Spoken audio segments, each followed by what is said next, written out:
Les squatteurs ont barricadé la maison. À la porte, un cadenas de scooter et même des fils de fer barbelés. La propriétaire, la voici. Depuis plusieurs années, Marie-Vonne Thamin vit à quelques kilomètres de là, chez son compagnon. Lorsque celui-ci décède, elle veut revenir dans sa maison, mais découvre qu'elle est occupée par une quinzaine de squatteurs. Ils ont même fait la pendaison de la crémaillère.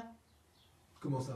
Ben, ils ont invité les gens à côté, enfin les gens n'ont pas été, en leur disant on va faire du bruit et on prend la crémaillère. Là ils sont chez eux, vous allez les voir et ils vont vous répondre nous sommes chez nous. Quand elle et son fils tentent de réagir, ils découvrent que la loi leur donne tort.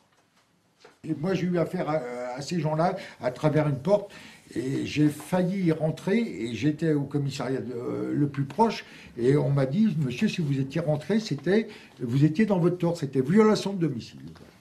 Car depuis 2007, un propriétaire, s'il ne porte pas plainte contre des squatteurs dans les 48 heures, peut se voir opposer le droit au logement.